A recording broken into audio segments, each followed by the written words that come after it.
Kumusta ang negosyo? Aminin na natin, pagod na tayo sa lahat ng mga lumang pamamaraan ng mga banking system. Yung bang kailangan mong gumising ng maaga para pumila sa mga branches. Yung kailangan mong mag-maintain ng 2,000 para lang hindi kainin ng bangko ang pera mo at nang hindi tuluyang i-close ang bank account mo. At yung mas nakaka-high blood ay yung 10 to 25 pesos transaction fee sa tuwing magsesend ka ng pera sa mga mahal mo sa buhay. 2026 na, hindi na dapat ganito ang sistema. Sa loob ng mga nakaraang taon, isang digital bank ang tahimik na sumasabog sa Pilipinas. Ito ang Maribank o ang dating C-Bank.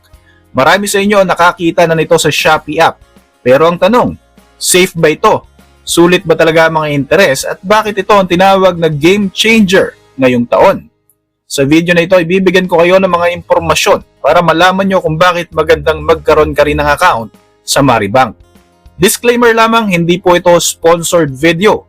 Personally, maganda kasi ang naging experience ko rito kaya naman gusto kong i-share sa inyo ang magandang platform na ito. At syempre, abangan mo yung number 10 dahil ito ang pinaka-paborito ko sa lahat. Ako po si Roy Z and welcome sa negosyo. Kung hilig mo ang mga ganitong uri ng videos, mag-like at mag-subscribe para lagi kang updated sa ating mga susunod na upload. Alright mga kanegosyo, without further ado, proceed tayo sa number 1. Reason number 1, daily ang interest. Unahin natin ang pinaka-sexy na feature, ang interest rate ng Maribank. Pero, teka, hindi lang ito tungkol sa 3.5% o 4%. Ang pinag-uusapan natin dito, ang pinaka-sexy na feature ay ang daily crediting. Sa traditional banks, ang interest mo ay binibigay monthly at kadalasan 0.0625% lang yun. Halos hindi mo nga mararamdaman. Pero sa Maribank, ang interest mo ay pumapasok sa account mo bawat umaga. Bakit ito importante? Dahil sa tinatawag nating power of compounding interest. Dahil daily ang crediting, ang perang kinikita mo ngayong Martes ay tutubo na rin ng interest sa Miyerkules. Sa madaling salita, ang pera mo ay nanganganak at yung anak nila manganganak din uli kinabukasan. It is a snowball effect in the long run. Mas malaki ang kikitain mo kumpara sa monthly crediting. Reason number 2, no limit 4% interest. Dito tayo sa usapang malakihan mga kanegosyo. Maraming digital banks ang nag-aalok ng mataas na mga interest pero ang catch, hanggang 50,000 o hanggang 100,000 lamang ang covered. Sa Maribank, ang base interest ay 3.5% per annum mula sa piso hanggang sa 999,999. Pero kapag lumampas ka na ng 1 million pesos, ang buong balance mo ay mag-earn na ng 4% interest per annum. Ito ang kicker. Wala itong limit. Kung meron kang 10 million, ang buong 10 million mo ay aandar sa 4%. Ito ang dahilan kung bakit ang mga high net worth individuals at mga negosyante ay talaga namang naglilipatan na at inililipat nila yung mga idle cash nila rito.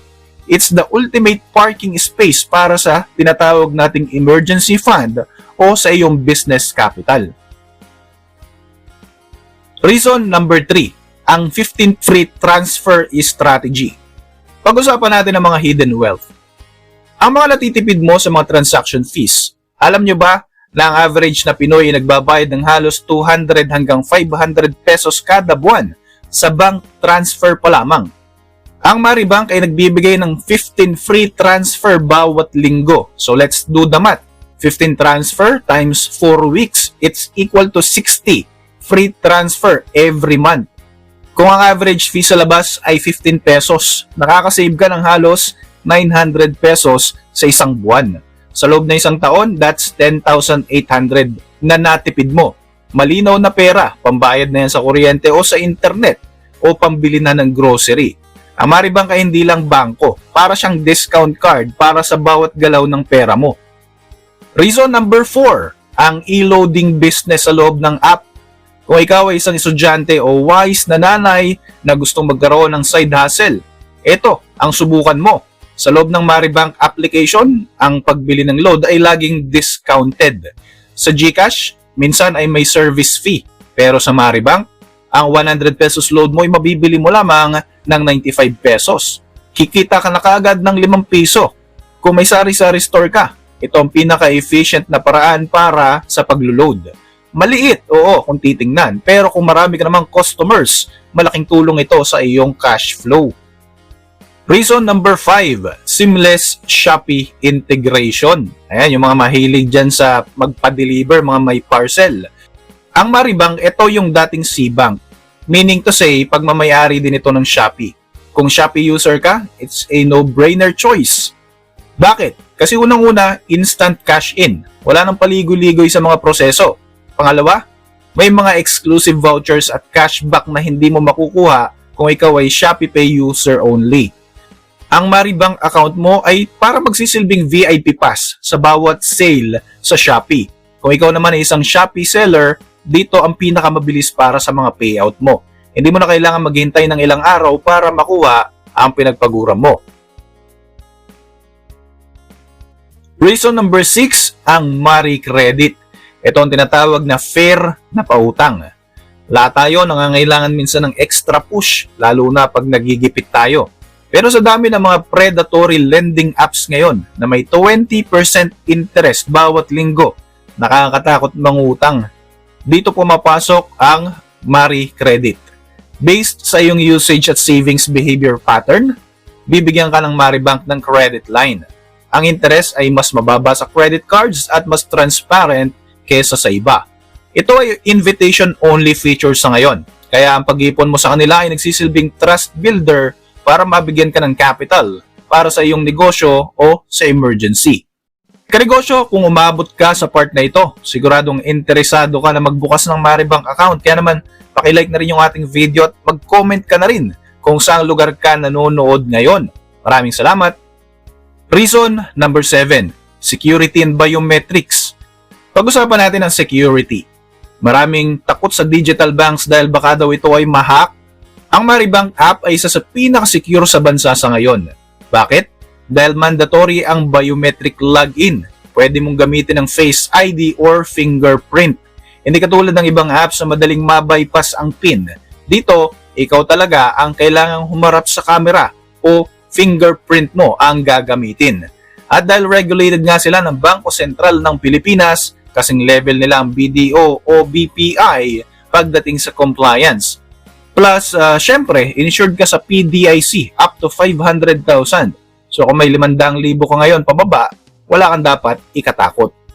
Reason number 8, global reliability. Karamihan ng mga e-wallet sa Pilipinas, nagloloko kapag dinala mo sa abroad o kapag mahina ang signal. Pero ang Maribank, it's built on a global infrastructure. Kahit na nasa Japan ka, sa Dubai or even sa US, ang app ay mabilis mong magagamit. Magagamit mo sa iyong balance para magbayad ka ng bill sa Pilipinas or mag-send ka ng pera habang nasa bakasyon ka. Walang region lock na nakakasira ng mood. Reliability is the king and Maribank wears the crown. Reason number 9, debit card rewards. Ngayong 2026, ang Maribank debit card ay hindi na lang basta plastic card. Ito ay matuturing na isang reward card. Sa bawat swipe mo sa grocery, sa mga mall or online store, may points or may rebates ka na makukuha. Imbis na point system na kailangan ng 1,000,000 points para makakuha ng toaster, ang Maribank ay nagbibigay ng actual rebates, pera na bumabalik sa iyo habang ikaw ay namimili. Simple, direct, and of course, rewarding. Reason number 10, ito ang pinaka-paborito ko, referral program. Gusto mo ba ng libreng 100 pesos sa loob lang ng 3 araw? Sa Maribank, hindi lang pera mo magtatrabaho para sa'yo. Pati ang pag-refer mo sa mga kaibigan mo may reward na rin. Simple lamang kung paano ito gawin. Gamitin ang iyong unique referral code na makikita sa Me tab ng application. Isend mo lang ito sa tropa o sa pamilya mo na wala pang Maribank. Kapag nag-open sila ng account at nag-deposit ng 1,000 piso, kailangan lamang nilang patulugin o i-hold ang pera doon ng 3 araw. Good news, after 3 days, makukuha mo na ang iyong 100 pesos referral bonus. At yung kaibigan mo na nag-open ng account, meron ding 100 pesos mula sa Maribank. Walang kahirap-hirap. Parang namulot ka lang ng pera habang tinutulungan mo silang mag-save sa bangkong may mataas na interest rate. Unlimited ba ito? Yes. Hanggat may invite ka or hanggat may re-refer ka, tuloy-tuloy ang pasok ng bonus. Kaya ano pang hinihintay mo? Kung wala ka pang Maribank kanegosyo, check mo lang yung description at yung pinned comment sa video na ito. Ilalagay ko yung link para masimulan mo na rin makapag-open ng Maribank account. Again, kanegosyo, ang Maribank ay hindi lang talaga basta digital bank kung saan mo isi-save ang iyong pera. Ito ay isang financial tool na idinisenyo para sa modernong Pilipino. Maraming salamat po sa panonood at syempre, huwag mong kalimutang mag-like at mag-subscribe sa ating channel at syempre, i-share mo na rin ang video na ito sa mga tropa mo na hanggang ngayon ay nagbabayad pa rin ng sobrang taas na transfer fee. Let's be financially smart this 2026.